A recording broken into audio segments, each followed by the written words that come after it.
So this session is to answer the questions of those of you who have contacted me and who have explained their problem. And they say that their problem is what to do. Doctor, despite everything, I still have desire. So I thought we should take a second look at this. And although I have covered in detail material desires and what the Bhagavad Gita says about them, I would like to cover it again in perspective. In the third chapter of the Bhagavad Gita, Krishna very clearly asks Arjuna in chapter 3, verse 36. Arjuna vacha atha kena prayukto yam papam charati purushaha annichan api varshneya baladiva niyojitaha.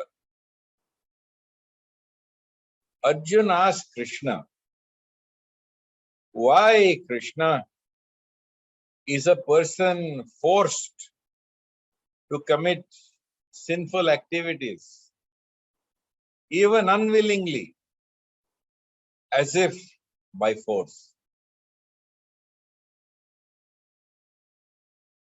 Yes, Krishna, this is all very well what you have explained. But despite your explanation of everything, I still have one problem. And that problem is a very realistic, it's representative of the human struggle. What is this force that prevents us from achieving this ideal? How do we succumb to attachment and aversion?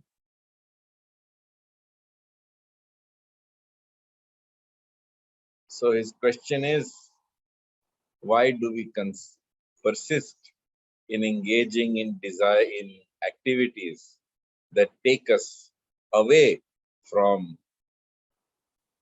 the path of salvation and deliverance? And Krishna answers in chapter 3, verse 37. He says, Shri Bhagavan Uvacha, the Supreme Lord says, Kama Esha Krodha Esha Rajuguna Samudbhavaha Mahashano Mahapapma Vidhyanam Iha Vairinam. So very clearly Krishna points out, and the Supreme Lord said, it is lust alone, desire alone, born out of identification with the mode of passion or Rajagun. And this misidentification of the individual soul with Rajaguna is later transformed into anger. Know this as the sinful, all-devouring enemy of the world. So Krishna is very clear that the minute you begin to identify with Rajaguna, the minute you begin to believe that you are that Prakriti which is in Rajaguna, then you will get lust and desire, which when frustrated will lead to anger. This is described in detail in the second chapter of the Bhagavad Gita. In the second chapter of the Bhagavad Gita, Krishna explains the steps by which we go to our destruction. So Krishna explains therein, Dhyayato Vishayan Pumsaha Sangaste Supajayate Sangat Sanjayate Kamaha Kama Krodha Bhajayate. Krishna explains, it all starts with thought. You start thinking of something, Dhyayato. And when you think continuously about something, you develop attachment for it. Dhyayato Vishayan Pumsaha, when you are constantly thinking of what? Vishayan. See, the objects of the senses are known as poison. Therefore, they are Vishay, Vish. So, when you constantly think of the objects of the senses, you develop Vishayan. This Vishayan, constant thinking, leads to attachment. Sangaste supajayate. So, dhyayato, by constantly thinking of Vishayan, the objects of the senses, Sangaste supajayate, you develop attachment for that object, for that person, for that thing, for that position.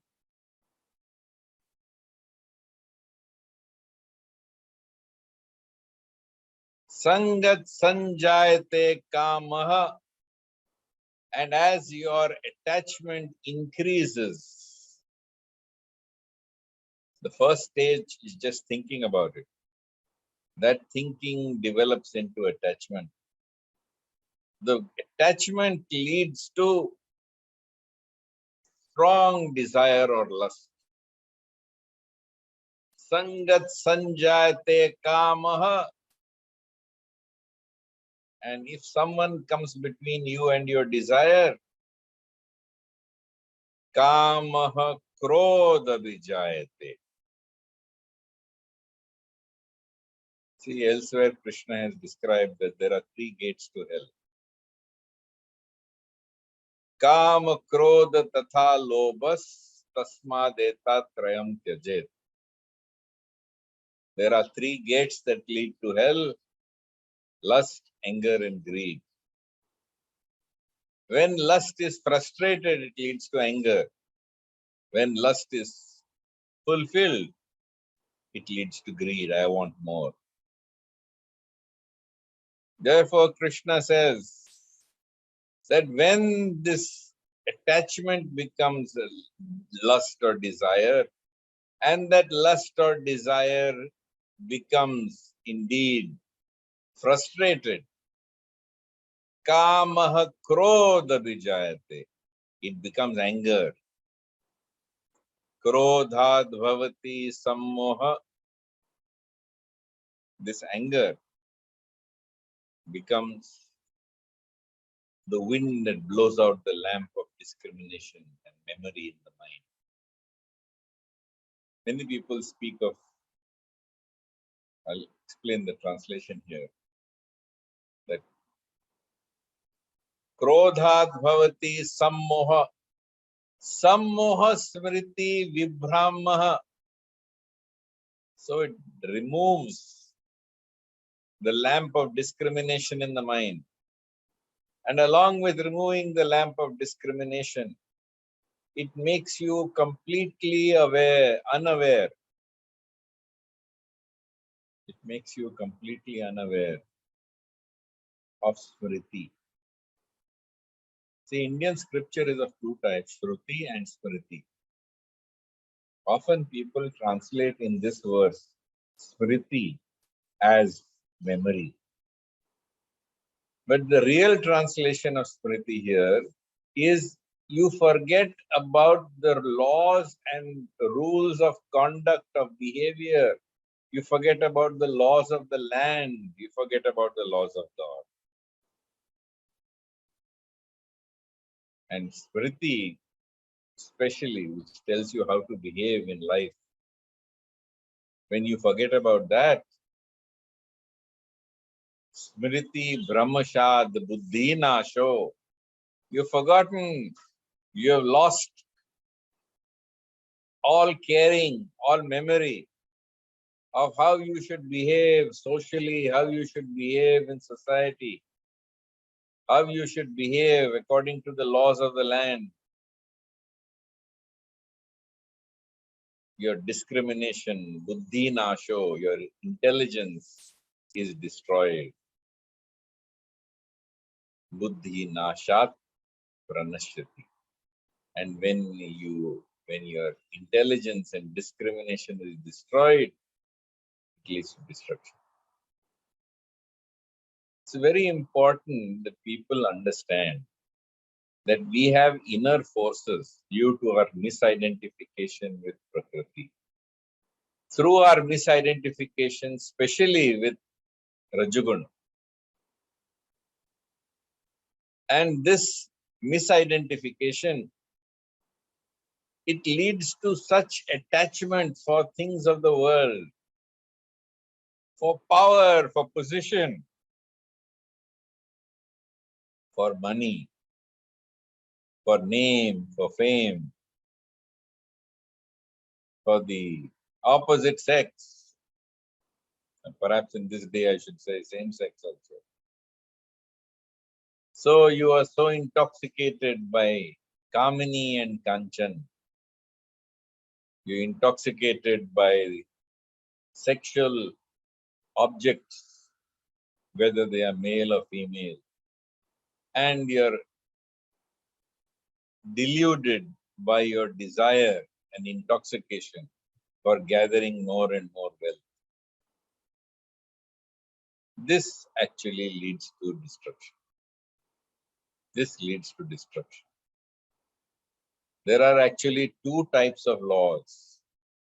There are the laws of God, and then there are the laws of the land. This is very important to understand. And all of them, the laws of God and the laws of the land, do not always conquer. They do not always run in parallel. For example, the idea that the laws of God are eternal is a very ancient idea. And the laws of the land are subject to change. This is also very strange but very unique. At one time, if you performed abortion, what would happen? You'd be put behind bars. On the other hand, a time came when for performing the maximum abortion, you could be given a medal by the government, where you could be honored. This is the laws of man. It says one thing one day and it says another thing another day. But the laws of God, they are very clear in all religions on this issue. Very clear. Therefore, the question comes, which one should you follow? Some people, they get confused. Which one should I follow? I remember one person explaining to me, very wonderful gentleman and very pious. He said, you see, in the Ramayana, Bharat is talking to Ram, and Ram is instructing him how to conduct Ram Rajya. And while explaining to Bharat how to do Ram Rajya, how to conduct Ram Rajya, he tells Bharat that indeed, Bharat, never charge taxes to your population that exceed 14%.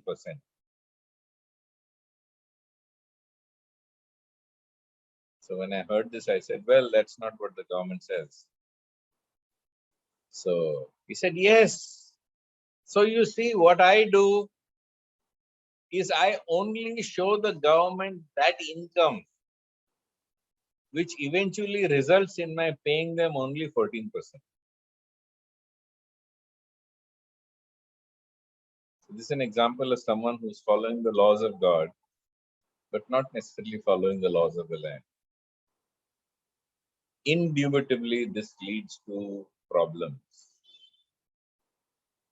If you have to follow the laws of God or you have to follow the laws of the land, and you are in a quandary as to which one you should follow, then follow the stricter one. The laws of the land state that you can have a permit and you can take alcohol. The laws of God are very clear that intoxicants are harmful to your body. Intoxicants damage your health. And intoxicants are forbidden for those who are seriously on the spiritual path. So which one to follow? The stricter one. Don't take intoxicants. Even though possessing a permit might allow you to have a drink. So in this manner, you have the laws of God and you have the laws of man. The laws of God are eternal and do not change. And the laws of man, they keep changing. They change with time, place, circumstance, they change with the government, they change with the political party. But you, to discipline your desires, to restrain your desires, to avoid getting into trouble, to avoid resulting in your own destruction,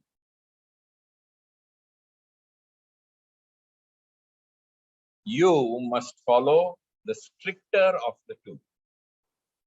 Whatever is more strict between the laws of God and the laws of man, the stricter law you should follow, and you will be free of problems.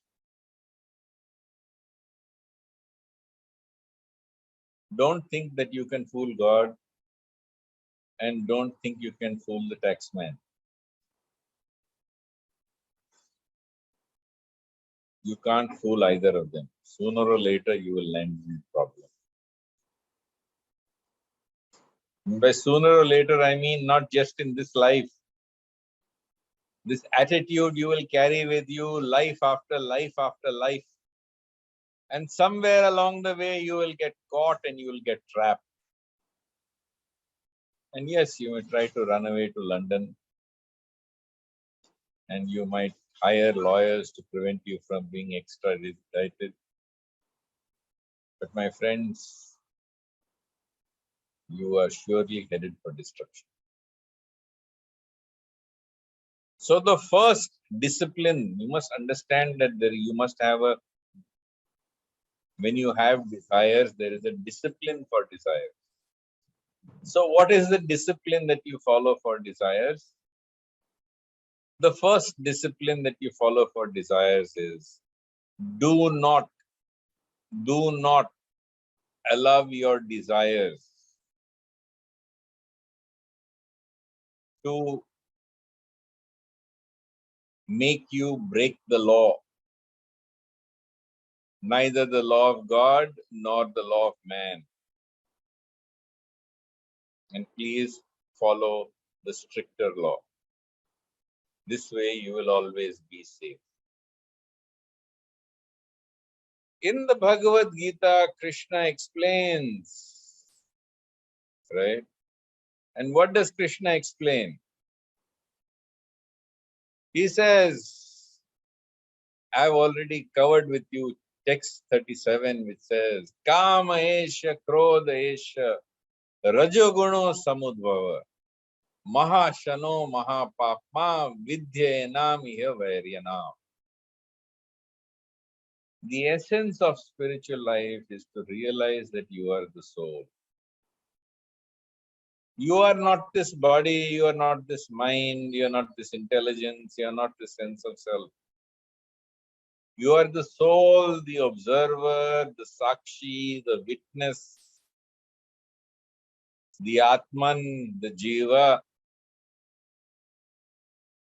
and you are simply separate from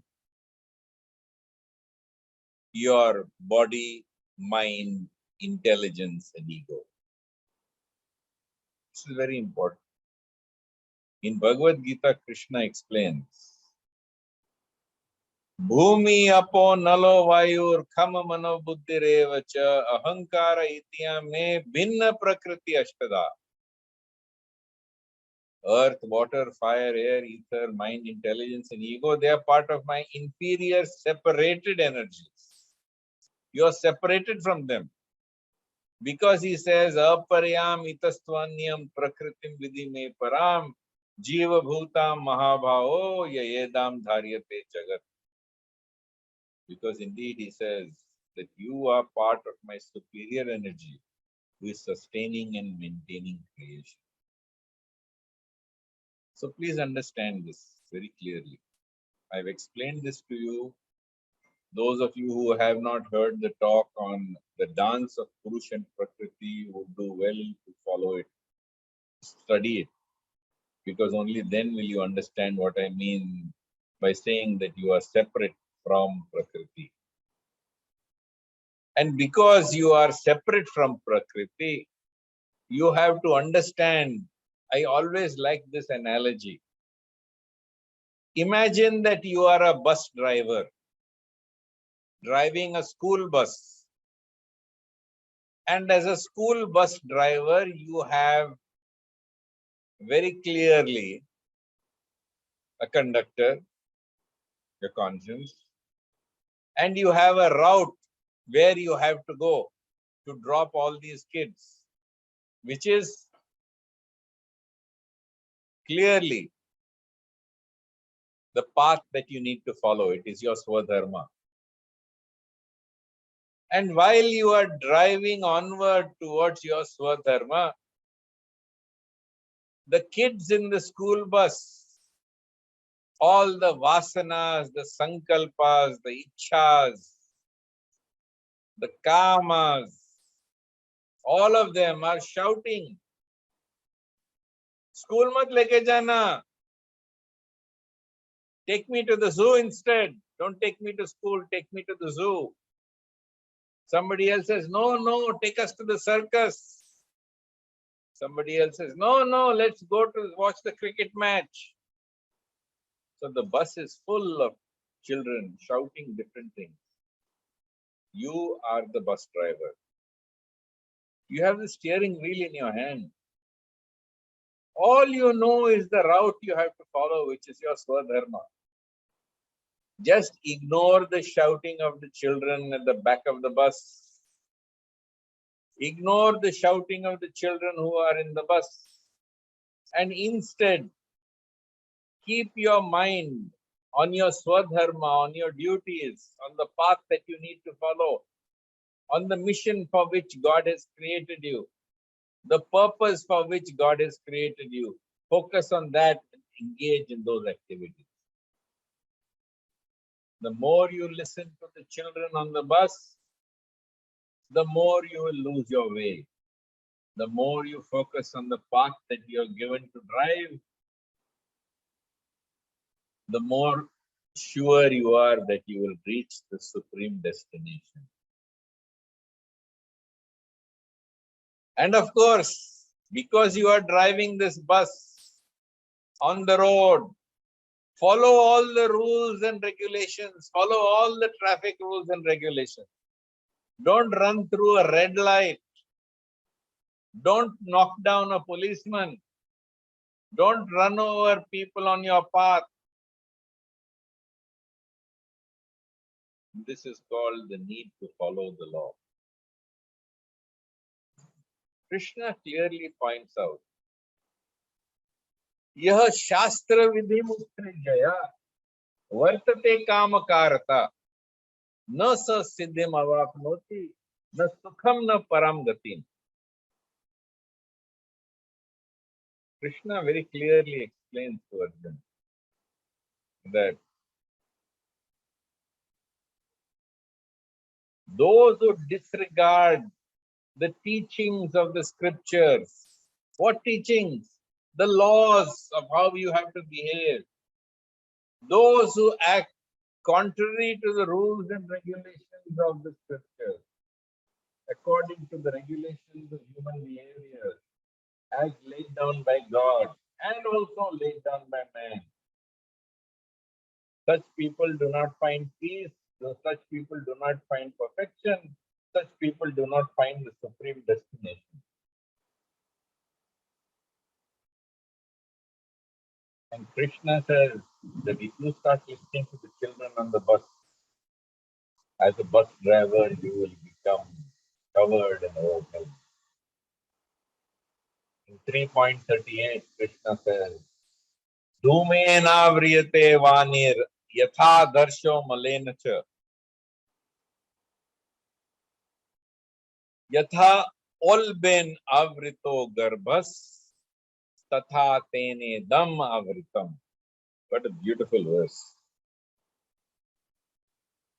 Just as a fire is covered by smoke, just as a mirror is masked by dust, just as an embryo is enveloped by the womb, the uterus, similarly, your knowledge of who you are gets shrouded by desire. And this indeed represents fire covered by smoke. The smoke can be dispelled very easily. This is Sattva Gun, which is covering the fire of the soul. The mirror is masked by dust. Cleaning the mirror is also very easy. This is the soul masked by Rajagun. And the embryo is concealed and enveloped by the womb. Very difficult to take the embryo from the womb, even in a cesarean section. You have to do a cesarean section. So this means for some people, this knowledge that they are the soul, that they are part, one with everything, is covered by Tamogun, by their misidentification with Tamogun. So therefore, you must understand that you have to get beyond this. You have to understand that you are not your desires. Indeed, those desires are simply distractions, their noise, their white noise. It's like in the old days when you were listening to the radio, you would get static which would interrupt your listening. Or like today, if you are watching a satellite television and the rains are coming, you can't see the news. Why? Because your antenna is covered by the clouds in the sky. Similarly, your knowledge that you are the soul, that indeed you are part, one of everything, and that you are but simply an infinitesimal part of God. All of these will simply be masked. And to do this, what do you require? You require an understanding that your life is not moving ahead by accident. Your life is moving ahead entirely by God's design. And not a blade of grass moves without God's consent. In the Brihad Aranyaka Upanishad, explains that just like a blade of grass bends on one side by God's consent, so also everything happens in the world by God's consent. Tena vina tranamapi na chalati. Not a blade of grass moves without your consent, O Lord. So since everything happens by God's consent, You have to surrender to God. See the route He has given you. See the swadharma that is laid out on your GPS. And seeing this path that is laid out on your GPS by your swadharma, which has been created by God, focus on that and drive your school bus on. Ignore the kids shouting in the back. For this, you require faith. If you don't have faith, you are lost. In chapter 9, verse 3, Krishna says, Ashraddhana purusha dharmasyasya parantapa aprapya mam nivartante mrityu sansara vartmani.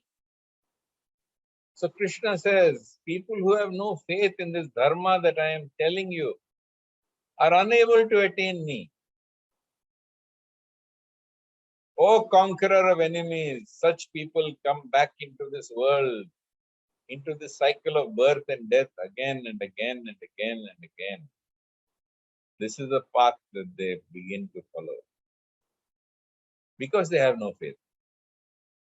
And what about those who have faith? In chapter 4, text 39, Krishna explains, Shraddhavan labhate jnanam tat parat sanyatindriya jnanam labdhva param shantim achirena adhigacchati. Those whose faith is deep, who have practiced controlling their minds and senses, they attain divine knowledge. And through such transcendental knowledge, they quickly attain everlasting peace. So when they have faith, they silence their mind. When they have faith, the voices of desire do not bother you. I don't say that you should get rid of all desires. Indeed, if you remove all desires, there is no life. Life exists because there is desire. But don't have illegitimate desires. Don't have illegal desires. Do not have desires which contradict the laws of God. You cannot break the laws of God. You can only break yourself against the laws of God. And not only is it that you break yourself against the laws of God, or you result in imprisonment or various other complications which prevent you from advancing in spiritual life when you disobey the laws of the land. But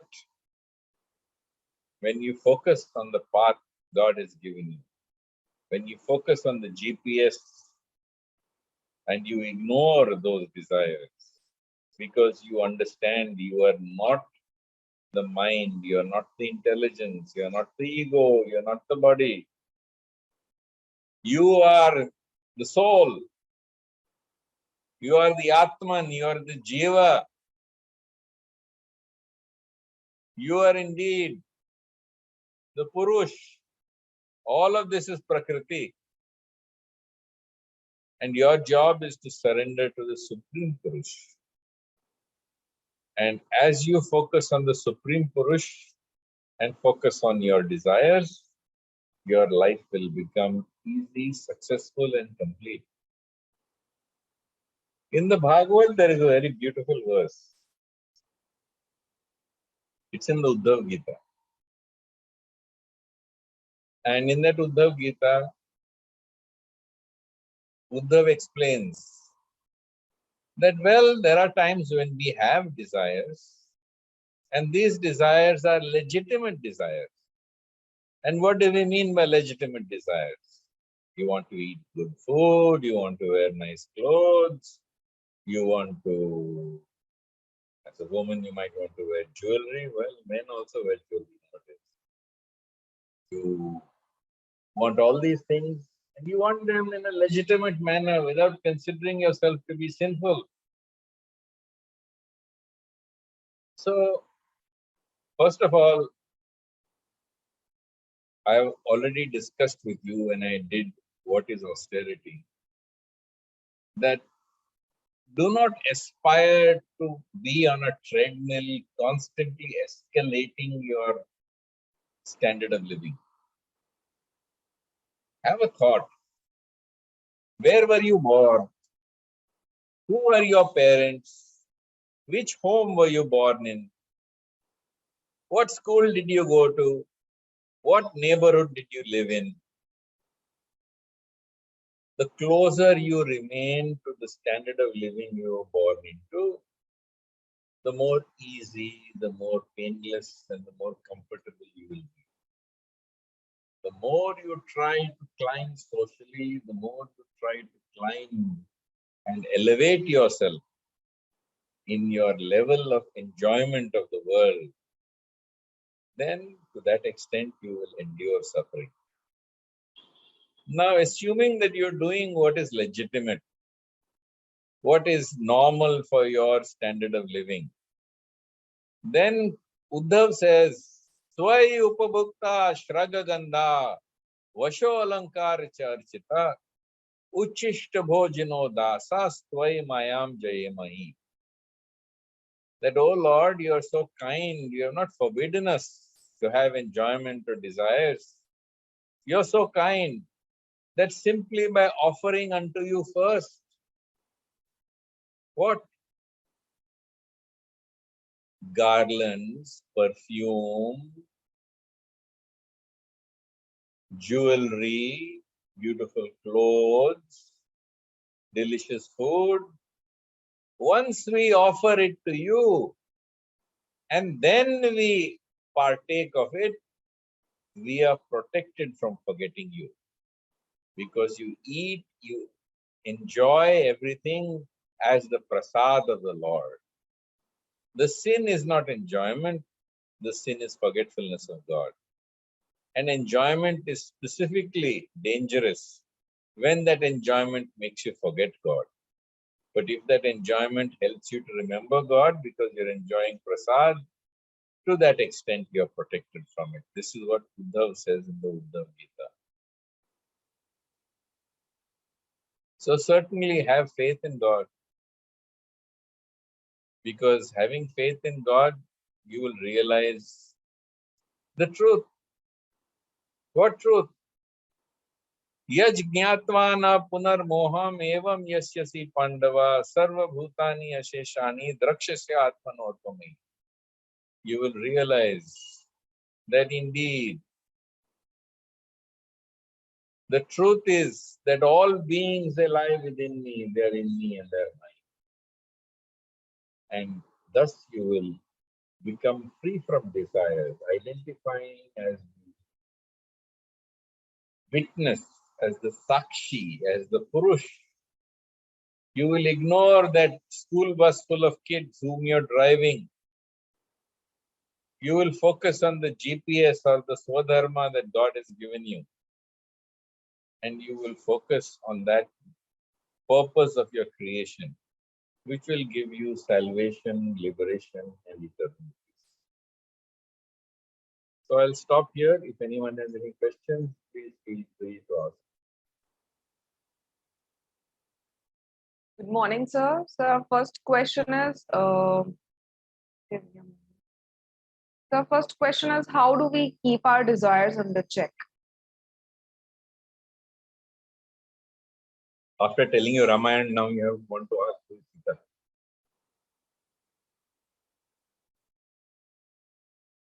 So, sir, like we The whole have, lecture is about that, and now you want to ask the same stupid question. This question has been asked before I said anything or after I said everything. sure, so let's move to next question. So it is how to make it possible to live in the world without letting the world live inside you. I just explained that to you. I just explained that to you. Definitely. You are the soul. You are not Prakriti. Desires come when you identify with Prakriti, specifically when you identify with the Rajagun of Prakriti. So be situated as the soul. Live your life remembering God and forgetting yourself. Self meaning your sense of ego. Chant the Lord's name and silence your mind. Engage in your duties in a spirit of devotion and renunciation without seeking the fruits of your labor. Do not break the law of God or the law of man.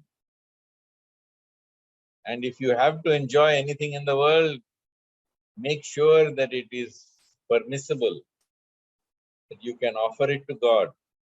And after offering it to God with love and devotion, then you are permitted to have it or enjoy it. Because this way you will constantly remember God and you will not forget yourself. You will not forget God. And by remembering God even while you are enjoying, you will be protected from Maya. Sure, sir. So with that, moving to our next question. So how to know the difference between our desires and our intuitional voice? Sometimes people do get confused. Yes, in Austin, Texas, scores of years ago, a man climbed into a bell tower of a church and with a sniper rifle shot 14 people dead. It's going on even today. And he said, God told me to shoot them. In Bombay, and another maybe couple of score years ago, maybe more, there was a man called Raman Raghav who took a rock in his hand and went bludgeoning people to death while they slept on the pavement. When he was caught, he said, God told me to do that. Where's God that he told you to do that? No, God in my heart told me to do that. So in your voice, in your heart, there are many voices. The voice of lust, anger, greed, envy, illusion. And yes, the voice of madness is also there. But when you chant God's name, when you remember God and forget self in the performance of your duties, without considering yourself to be the doer, and without seeking the fruits of your labor, then other voices become silenced. And by performing such yajna, like the chanting of the holy name, performing yajna, which is performing your activities in a spirit of renunciation and devotion, without any sense of doership and without thinking of yourself as the enjoyer of the fruits of this labor, your mind will become silence.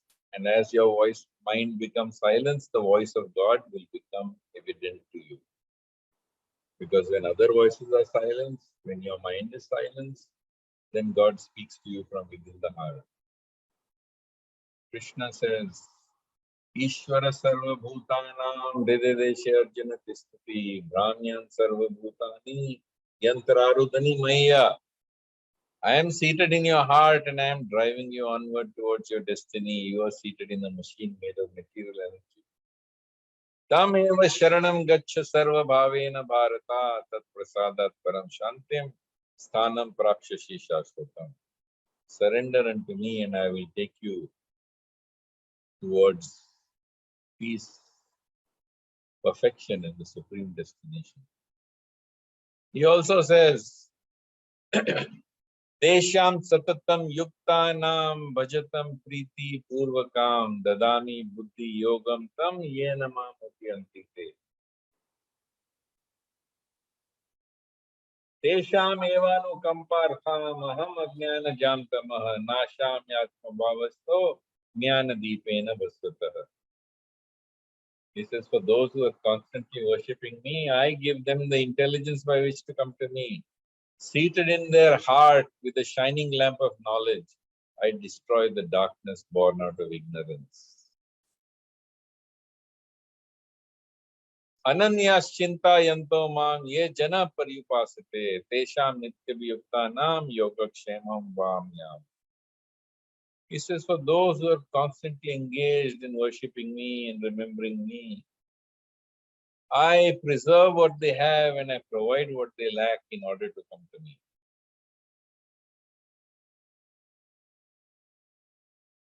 Sure, sir. So can we move to next question? Yeah. So it is that can we say that the more we let go of our ego, so the unwanted desires also get away? Both wanted and unwanted desires go away. As long as there is an I, there is a desire. The minute you remember God and forget self, the I goes away. Then if there's no I, there is no desire. Absolutely. Sure, sir. So, sir, these were our questions for today session. So, we'll be coming up with more questions for next week's session. All right. Thank you so much. So, Hari Om, Jai Shri Krishna, Hare Krishna to all of you. Jai Shri Krishna. Sir. Thank you so much.